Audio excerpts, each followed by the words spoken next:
Hello everyone. Last લેક્ચરમાં આપણે nitrogen સ્થાપનની વાત કરી હતી. એ વાતમાં એવી ચોખવટ કરી હતી કે બહુ જ ઓછા સજીવો એવા છે કે જે વાતાવરણના મુક્ત નાઇટ્રોજનનું જૈવ નાઇટ્રોજન સ્થાપન કરી શકે છે.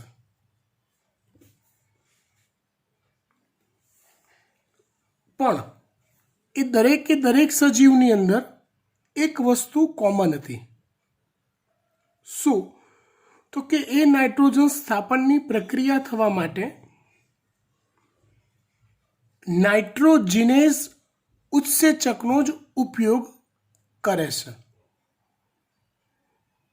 સજીવ શરીરની અંદર નાઇટ્રોજનનું સ્થાપન કરવું હોય તો નાઇટ્રોજિનેઝ ઉત્સેચકની હાજરીમાં જ થાય છે. એની હાજરીમાં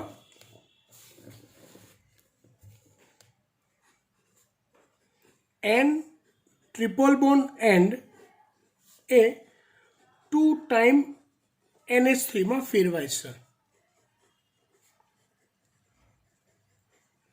પ્રક્રિયા એ નાઇટ્રોજિનેઝ ઉત્સેચકની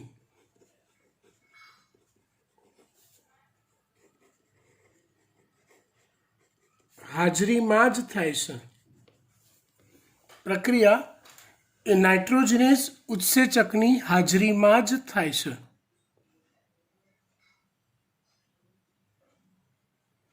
હવે પછી નાઇટ્રોજિનેઝનો એક પ્રોબ્લેમ હતો. યાદ કરો, નાઇટ્રોજિનેઝ ઉત્સેચક જે છે ને એ બે પ્રકારના વિસ્તાર ધરાવે છે. એક Fe યુક્ત પ્રોટીન અને બીજું FeMO મોલિબ્ડેનમ યુક્ત પ્રોટીન. એક Fe યુક્ત પ્રોટીન અને બીજું FeMO યુક્ત પ્રોટીન.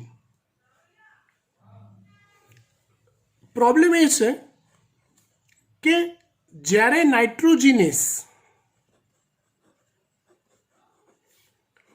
O2 ના સંપર્કમાં આવે છે ત્યારે તેનો Fe યુક્ત પ્રોટીન વિસ્તાર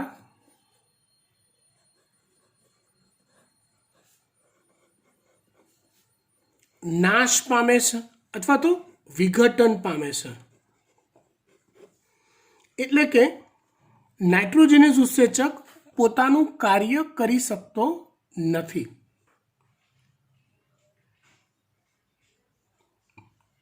એટલે જુદા જુદા સજીવો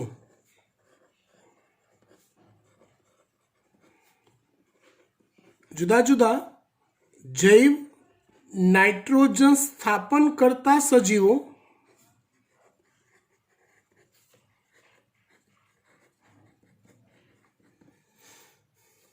કંઈક અલગ અલગ સેટિંગ હોય છે.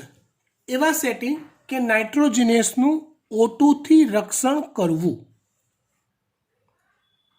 નાઇટ્રોજિનેસનું O2 થી રક્ષણ કરવું આવું જુદા જુદા સજીવો સેટિંગ ધરાવે છે.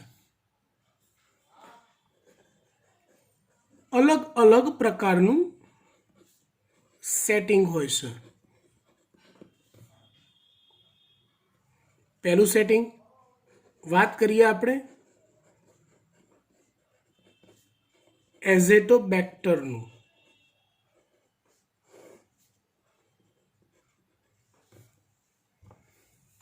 પહેલું સેટિંગ એઝેટોબેક્ટર. જો કેટલાક સજીવો એવા બી છે કે જે અજારક શ્વસન કરતા હોય અને જૈવ નાઇટ્રોજન સ્થાપન કરતા હોય. અજારક શ્વસન એટલે ઓક્સિજનની ગેરહાજરીમાં થતું હોય એવું શ્વસન. એટલે જે સજીવો અજારક શ્વસન કરતા હોય અને નાઇટ્રોજન સ્થાપન કરતા હોય એ સજીવોમાં આવો કોઈ ઇસ્યુ ના નડે, કેમ કે એને ઓક્સિજન સંપર્કમાં આવતા જ નથી, એટલે તો અજારક શ્વસન કરે છે. પ્રોબ્લેમ એવા સજીવોનો થાય કે જે જારક શ્વસન કરતા હોય. પ્રોબ્લેમ એવા સજીવોને થાય કે જે જારક શ્વસન દર્શાવતા હોય. એવો એક સજીવ આપણે લઈએ પહેલા, એઝેટોબેક્ટર. તો એઝેટોબેક્ટરની ખાસિયત એ છે તે ખૂબ ઊંચો શ્વસન દર ધરાવે છે. તે ખૂબ ઊંચો શ્વસન દર ધરાવે છે.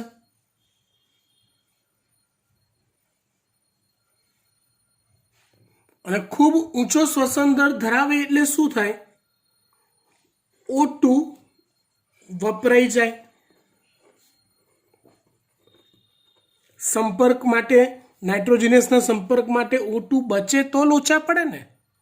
એટલે શ્વસન દર ઊંચો ધરાવે એટલે O2 વપરાઈ જાય. એ સિવાય એની કોષ દિવાલમાં બાહ્ય પોલિસેકેરાઇડ મોટા જથ્થામાં ઉત્પન્ન કરે છે. એની કોષ દિવાલમાં બાહ્ય પોલિસેકેરાઇડ બહુ મોટા જથ્થામાં ઉત્પન્ન કરે અને જે O2ના પ્રવેશને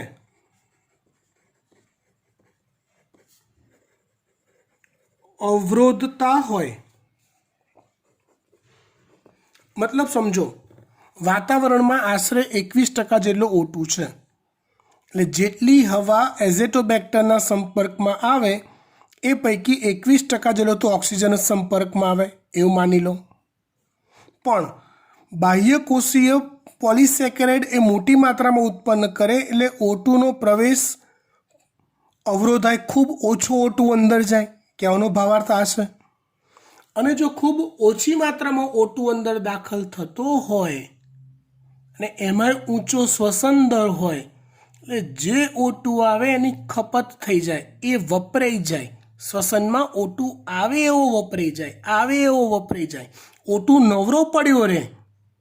O2 જો નવરો પડ્યો રહે તો એ નાઇટ્રોજનસની હળી કરવા જાય ને. ખબર પડી ગઈ એઝેટોબેક્ટરનું સેટિંગ. આમ O2 થી નાઇટ્રોજનસનું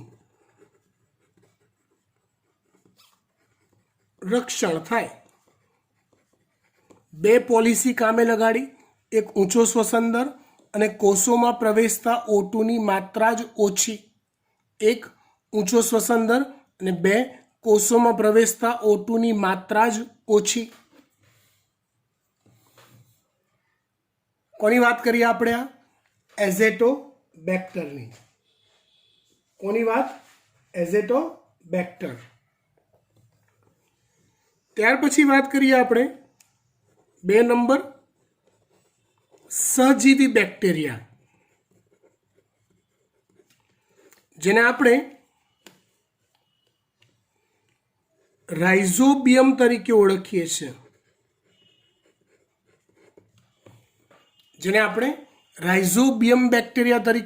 છીએ.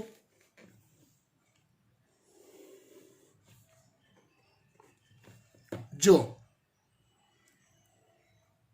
રાઇઝોબિયમ બેક્ટેરિયામાં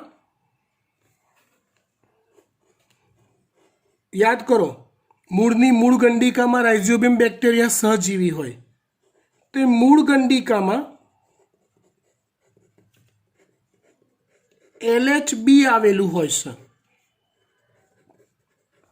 જેનું આખું નામ છે લેગ હિમોગ્લોબિન. મૂળ ગંડિકામાં LHB આવેલું છે, જેનું આખું નામ છે લેગ હિમોગ્લોબિન.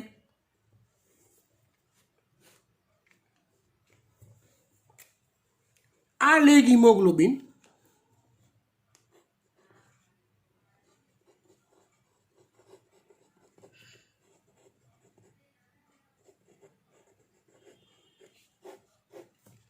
આછા ગુલાબી રંગનું દ્રવ્ય છે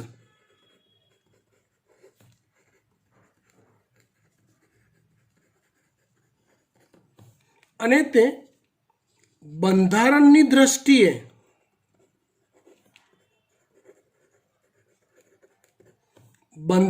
દ્રષ્ટિએ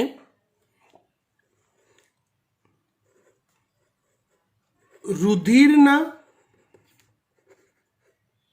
હિમોગ્લોબિન એટલે કે HB ને મળતું આવે છે.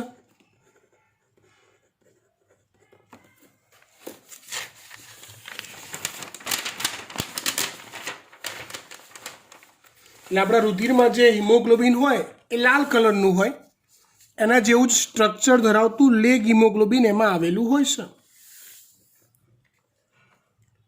અને તેનું કાર્ય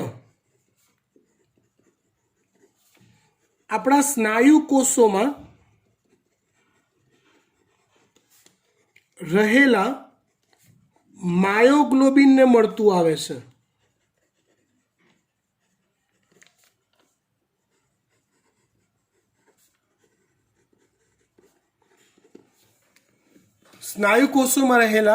આપણા સ્નાયુ કોષોમાં રહેલા માયોગ્લોબિનને મળતું આવે છે. હવે અહીંયા વચ્ચે થોડીક વાત હું અટકાવું, નોલેજ માટે કહી દઉં માયોગ્લોબિનનું કાર્ય શું.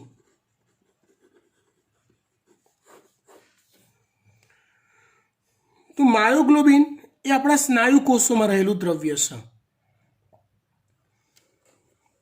જ્યારે સ્નાયુ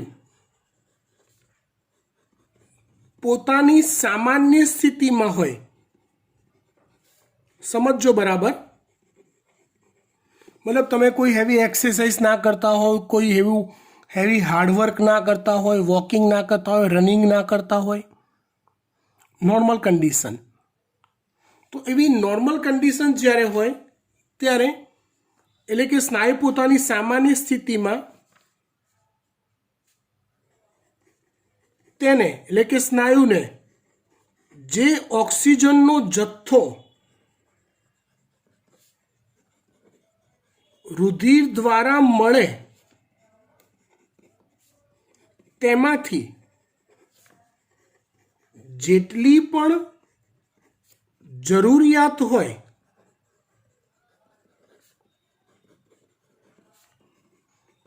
એટલો જથ્થો વાપરે અને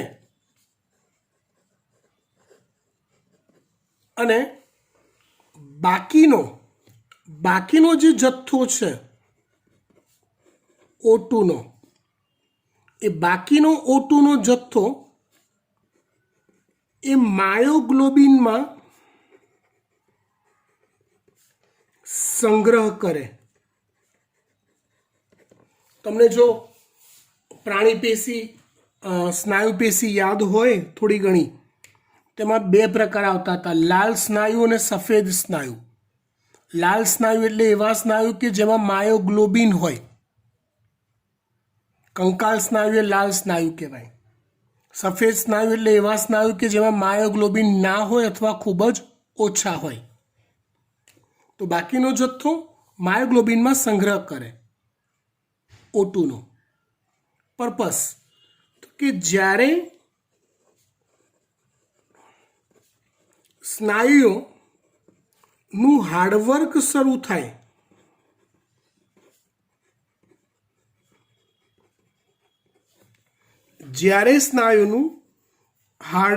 શરૂ થાય ત્યારે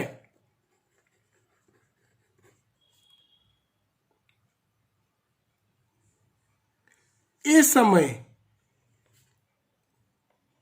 ઓટુની જરૂરિયાત વધી જાય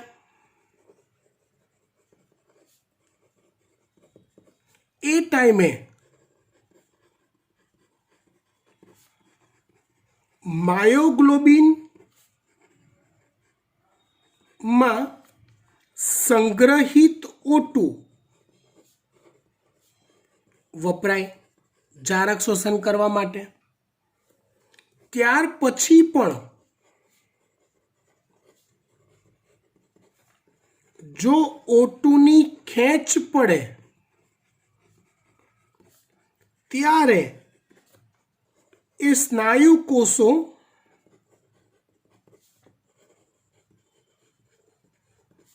અજારક શ્વસન કરે છે. ત્યારે પણ એ સ્નાયુ કોષો અજારક શ્વસન કરે છે. ત્યારે જ ઓક્સિજનની ગેરહાજરીમાં આપણે એવું ભણી ચૂક્યા હોઈએ કે ભાઈ સ્નાયુ કોષો જે છે એ ઓટુ મળે ત્યારે જારક કરે અને ઓટુ ના મળે એટલે એકચ્યુઅલી ઓટુ તો મળતો જ હોય પણ સ્નાયુ જ્યારે હાર્ડવર્ક કરે ત્યારે એટીપીનો વપરાશ વધુ હોય, વધુ માત્રામાં જારક શોષણની જરૂર પડતી હોય ત્યારે પૂરતો ઓટુ ના મળે. તે સંજોગોમાં માયોગ્લોબિનમાં સંગ્રહિત ઓટુ વાપરે અને એ વપરાઈ જાય પછી અજારક શ્વસન કરે. ઇન શોર્ટ, માયોગ્લોબિન પાસે ઓટુનો સંગ્રહ કે શોષણ કરવાની ક્ષમતા છે. માયોગ્લોબિન પાસે ઓટુનો સંગ્રહ કે શોષણ કરવાની ક્ષમતા છે.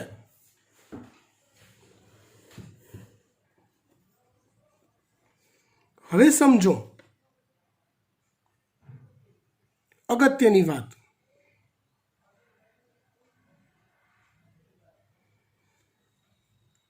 લેગ હિમોગ્લોબિન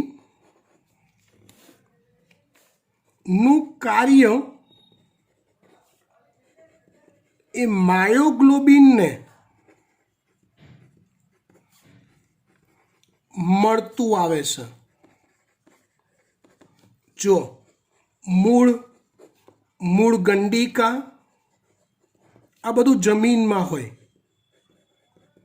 એટલે વાતાવરણ કરતાં જમીનમાં ઓટુનું પ્રમાણ ઓછું હોય, હવા જ ઓછી હોય એટલે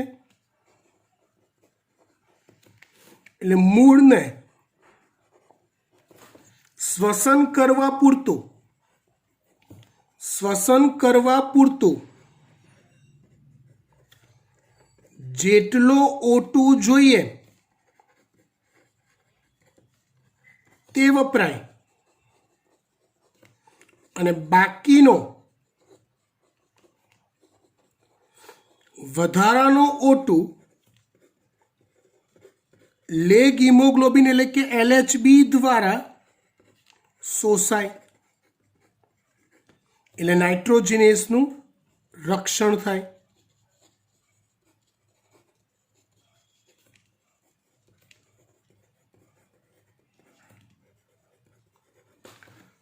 ખબર પડી વાત? પાક્કું? ડન. ત્યાર પછી વાત કરીએ આપણે સાયનોબેક્ટેરિયાની.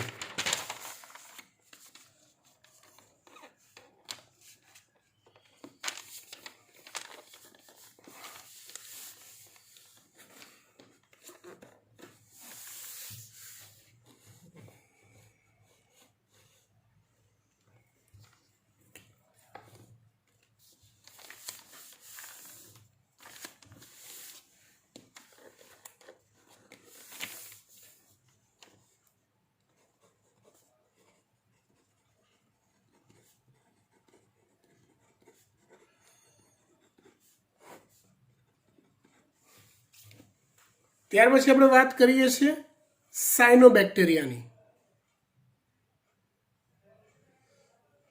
સાયનોબેક્ટેરિયા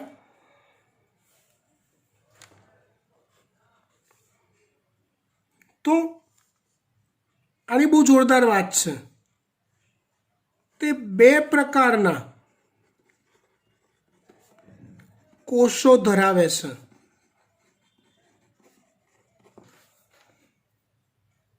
સાયનોબેક્ટેરિયા બે પ્રકારના કોષો ધરાવે. એક સામાન્ય કોષ અને બીજા વિશિષ્ટ કોષ. આ વિશિષ્ટ કોષનું નામ છે હેટરોસાઇટ. વિશિષ્ટ કોષનું નામ છે હેટરોસાઇટ.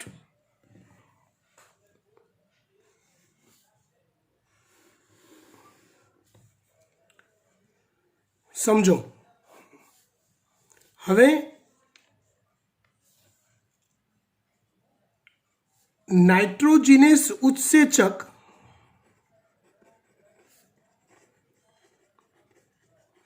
એ હેટરોસાઇટ પ્રકારના કોષોમાં હાજર હોય છે અને સામાન્ય કોષોમાં નાઇટ્રોજિનેસ ઉત્સેચક ગેરહાજર હોય છે.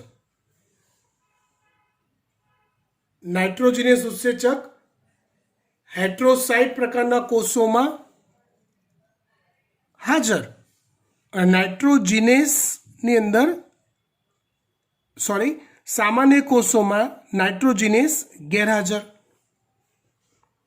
હવે આ જે હેટરોસાઇટ કોષો છે સમજો હો,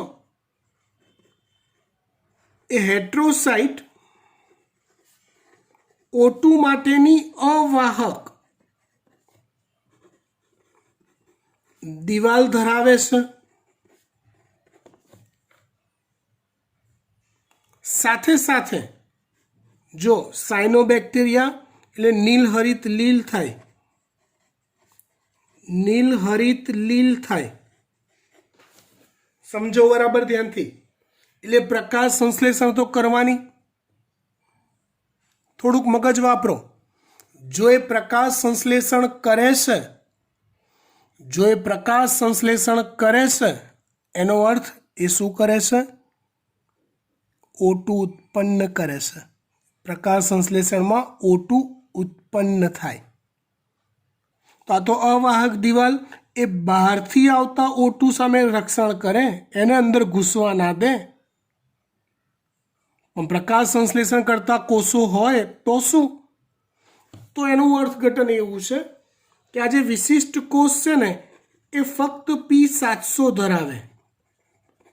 યાદ કરો, રંજક દ્રવ્ય તંત્ર બે પ્રકારના, P700 અને P680. P700 ધરાવે છે ને અને P680 નો અભાવ હોય એટલે વિશિષ્ટ કોષ કે હેટરોસાઇટમાં ફક્ત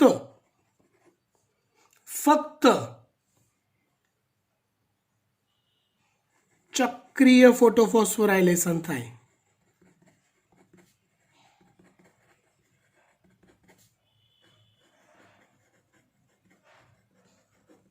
ફક્ત કયું થાય?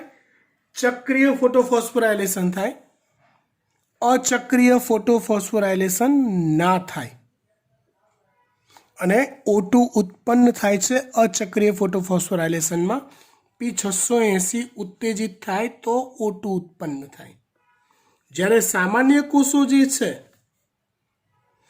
એ સામાન્ય કોષો P700 અને P680 એમ બંને ધરાવે છે.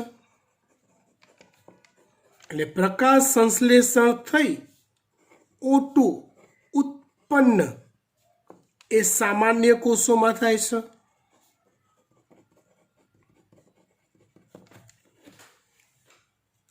અને એ સામાન્ય કોષોને નાઇટ્રોજિનેસ ઉત્સેચક આપ્યો નથી.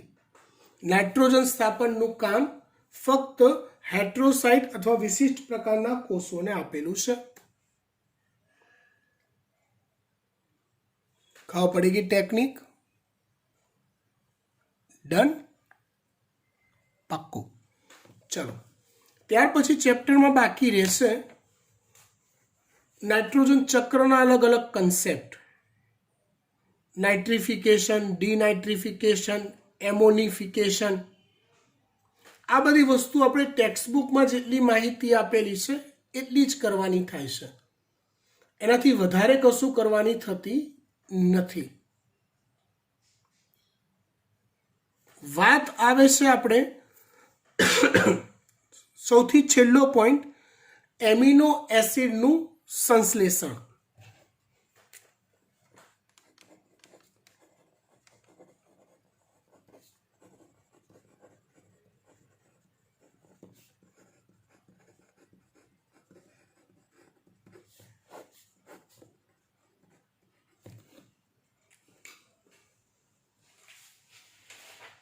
જો એમિનો એસિડનું સંશ્લેષણ જે છે એ સંશ્લેષણની જે પ્રક્રિયા છે એને એમિનેશન કહેવાય છે. એમિનો એસિડના સંશ્લેષણની પ્રક્રિયાને એમિનેશન કહેવાય છે. શું કહેવાય છે? એમિનેશન.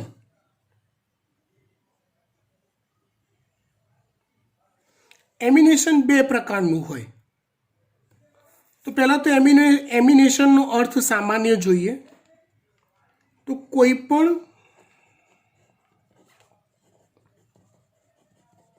સંયોજનમાંથી એમિનો એસિડ બનવાની પ્રક્રિયાને એમિનેશન કહેવાય. કોઈ પણ સંયોજનમાંથી એમિનો એસિડ બનવાની પ્રક્રિયાને એમિનેશન કહેવાય. ઇન શોર્ટ, એમિનો એસિડ બનવાની પ્રક્રિયા. જો આ પ્રક્રિયા બે પ્રકારે થાય. એક છે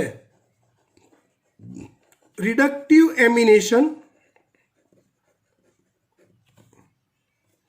અને બીજો પ્રકાર છે ટ્રાન્સ એમિનેશન. રિડક્ટિવ એમિનેશન એટલે રિડક્શનની પ્રક્રિયા થવી અને એમિનો એસિડનું નિર્માણ થવું.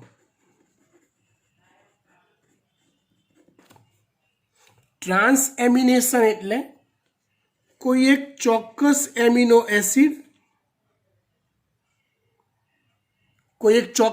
એમિનો એસિડ માંથી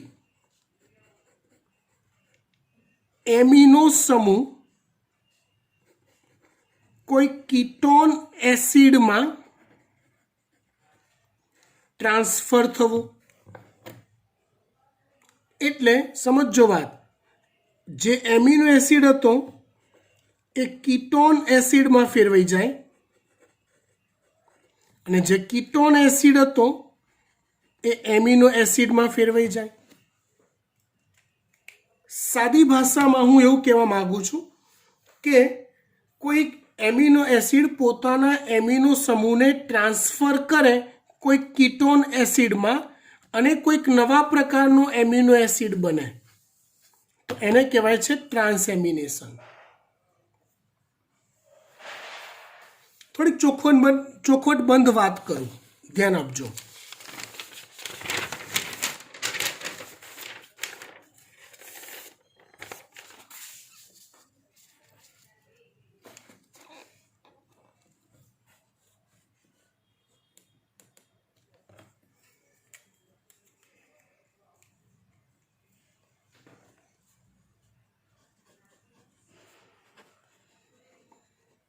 રિડક્ટિવ એમિનેશન. એક મિનિટ, એ ચાલુ કરવું એ પહેલાં થોડુંક તમારા મગજમાં લોજિક વધારે ક્લિયર કરું. ધ્યાન આપજો. હું કોઈક એમિનો એસિડ પહેલાં તમને બતાવું. તેનું સામાન્ય સૂત્ર શું થાય? COOH NH2 H અને R. લાંબી આલ્કલી શૃંખલા, એના છેડાના કાર્બન પર કાર્બોક્સિલિક ક્રિયાશીલ સમૂહ હોય અને એમિનો ક્રિયાશીલ સમૂહ હોય તો આને એમિનો એસિડ કહેવાય.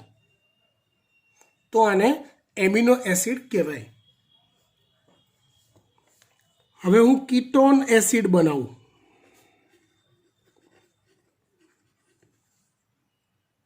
જેને કાર્બોક્સિલિક એસિડ પણ કહેવાય. આમ તો એનો અર્થ થાય RCOOH, એટલે હકીકતમાં એ COOH જે છે ને એ આમ હોય RC ડબલ બોન્ડ OOH, આ રીતે હોય, એટલે આને કીટોન એસિડ કહેવાય.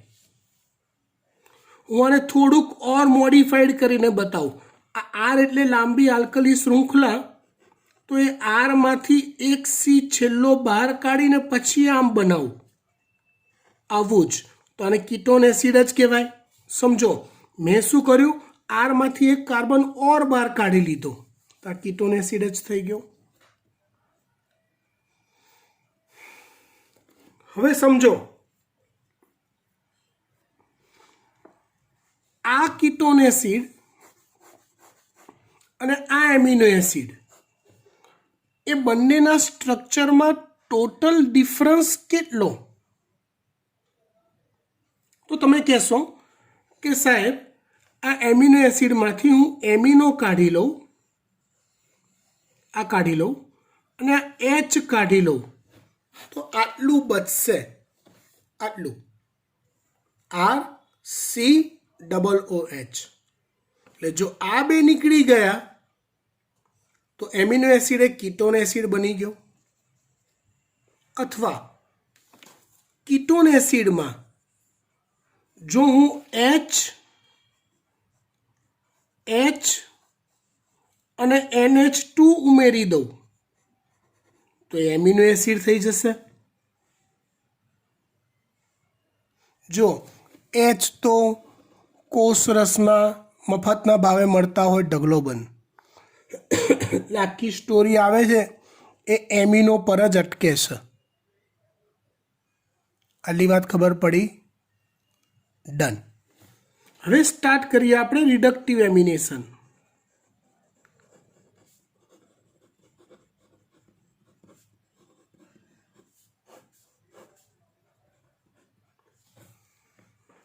કયું એમિનેશન? રિડક્ટિવ એમિનેશન.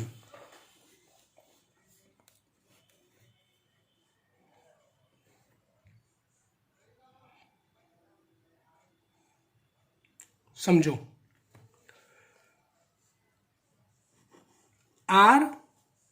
RCOOH કીટોન એસિડ, એની પ્રક્રિયા થાય એમોનિયા સાથે,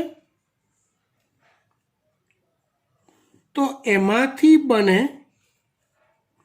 RCCOOH NH2 અને H, એમિનો એસિડ બની જાય. NH3 માંથી NH2 અને H એ આની સાથે જોડાઈ ગયો, એક કાર્બન આમાં બહાર કાઢી દીધો આની જેમ. તો આ રીતે એમિનો એસિડ બને, એને રિડક્ટિવ એમિનેશન કહેવાય.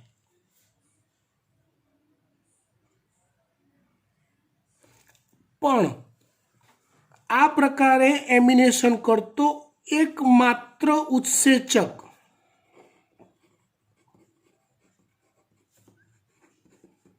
છે જેનું નામ છે ગ્લુટામેટ ડિહાઇડ્રોજિનેઝ. એકમાત્ર ઉત્સેચક છે જેનું નામ છે ગ્લુટામેટ ડિહાઇડ્રોજિનેઝ. એકમાત્ર ઉત્સેચક છે જેનું નામ છે ગ્લુટામેટ ડિહાઇડ્રોજિનેઝ.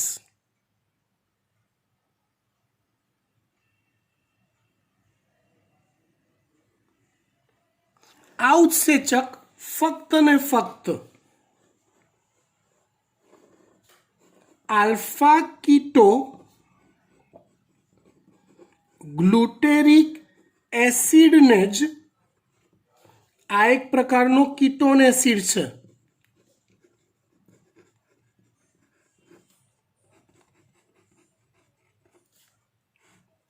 એ આલ્ફા કીટો ગ્લુટેરિક એસિડ કીટોન એસિડને જ ગ્લુટેમિક એસિડ નામના એમિનો એસિડમાં ફેરવી શકે છે. કોણ આવું કરી શકે છે?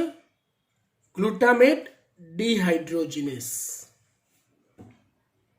એનું અર્થઘટન એવું થયું કે રિડક્ટિવ એમિનેશન દ્વારા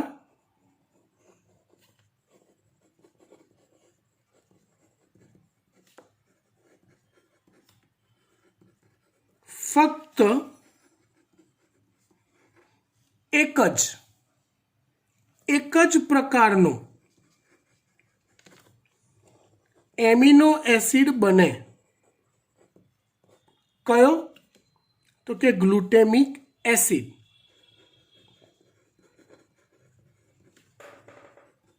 જેને ગ્લુટેમેટ પણ કહેવાય.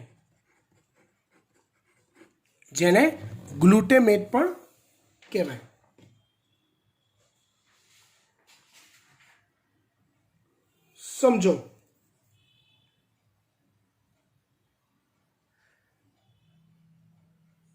આ જ પ્રક્રિયાને આપણે આગળ વધારીએ ટ્રાન્સ એમિનેશનમાં. શેમાં આગળ વધારીએ આપણે? ટ્રાન્સ એમિનેશનમાં.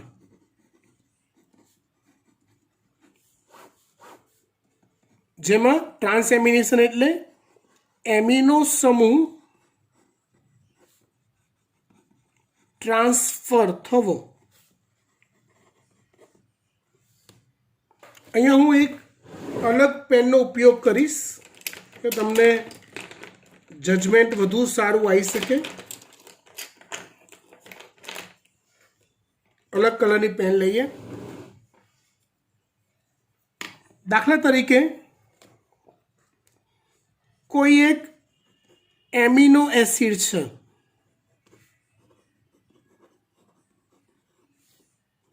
ને એના સંપર્કમાં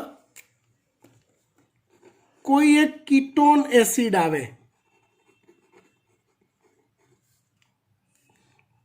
તો થાય કેવું? એમિનો એસિડમાંથી એમિનો સમૂહ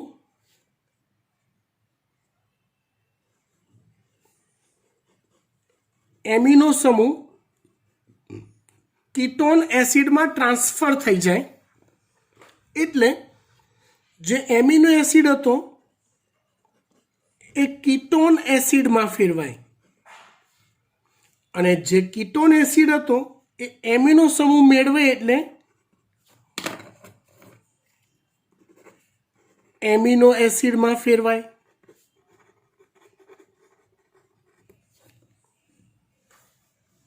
ખબર પડી વાત? એમિનો એસિડ માંથી એમિનો દૂર થાય એટલે કીટોન એસિડ થઈ જાય અને કીટોન એસિડમાં એમિનો સમૂહ ઉમેરાય એટલે એમિનો એસિડ થઈ જાય. જો એટલે અહીંયા કોઈ એક એમિનો એસિડ એ એમિનો સમૂહના દાતા તરીકે વર્તે છે.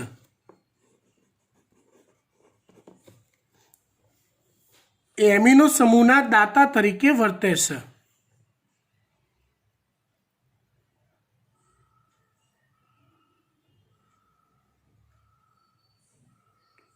સમજો બરાબર. અહીંયા ખરેખર એવું છે કે રિડક્ટિવ એમિનેશન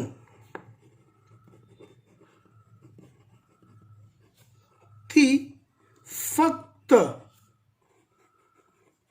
ગ્લુટેમિક એસિડ પ્રકારનો જ એમિનો એસિડ બને છે. ધારો કે એવું માનો વનસ્પતિ કોષોને કે શરીરને 500 જેટલા વિવિધ એમિનો એસિડ્સની જરૂર છે. ધારો કે વનસ્પતિને 500 જેટલા જ વિવિધ એમિનો એસિડની જરૂર છે.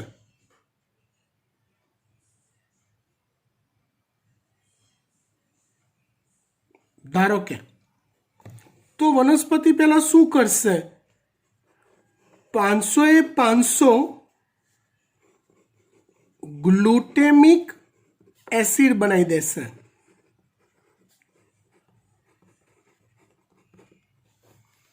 500 એ 500 ગ્લુટેમિક એસિડ બનાવી દેશે. હકીકતમાં એને ગ્લુટેમિક એસિડની ખાલી 15, 20, 25ની જરૂર છે.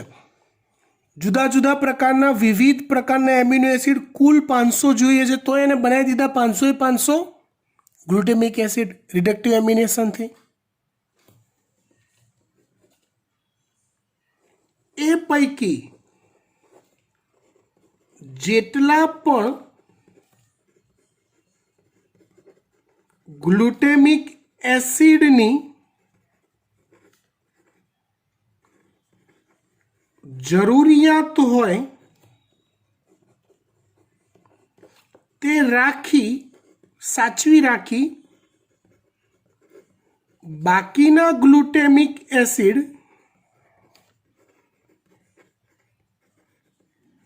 નો ઉપયોગ એમિનો સમૂહના દાતા તરીકે કરી લેશે.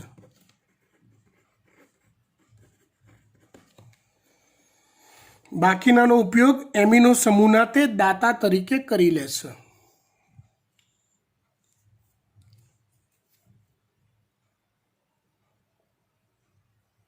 એટલે બાકીના જે છે ને એમાંથી બધા ફરી પાછા આલ્ફા કીટો ગ્લુટેરિક એસિડ થઈ જાય.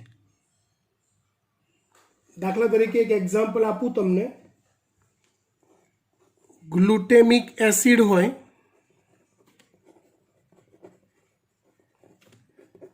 એની પ્રક્રિયા થાય ઓક્ઝેલો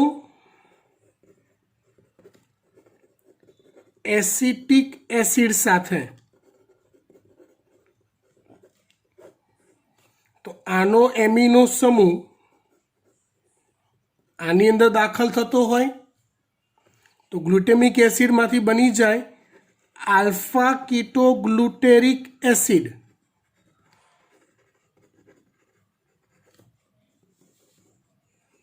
અને ઓક્ઝેલો એસિટિક એસિડની જગ્યાએ બની જાય એસ્પાર્ટિક એસિડ. એટલે આમાંથી એમિનો એસિડ બની ગયો, આમાંથી કીટોન એસિડ બની ગયો. આ રીતે અલગ અલગ પ્રકારના કીટોન એસિડને ગ્લુટેમિક એસિડ પોતાનો એમિનો આપતો જાય અને ફરી પાછો આલ્ફા કીટો ગ્લુટેરિક એસિડ બનતો જાય. આ ફરી પાછો રિડક્ટિવ એમિનેશનમાં કામ લાગે, ફરી પાછો નવો ગ્લુટેમિક એસિડ બને. આ રીતે વનસ્પતિ પોતાની અલગ ટાઈપની એમિનો એસિડની જરૂરિયાતને સંતોષે છે. અહીંયા ચેપ્ટર પૂરું કરીએ છીએ. નવું ચેપ્ટર આવતા લેક્ચરમાં.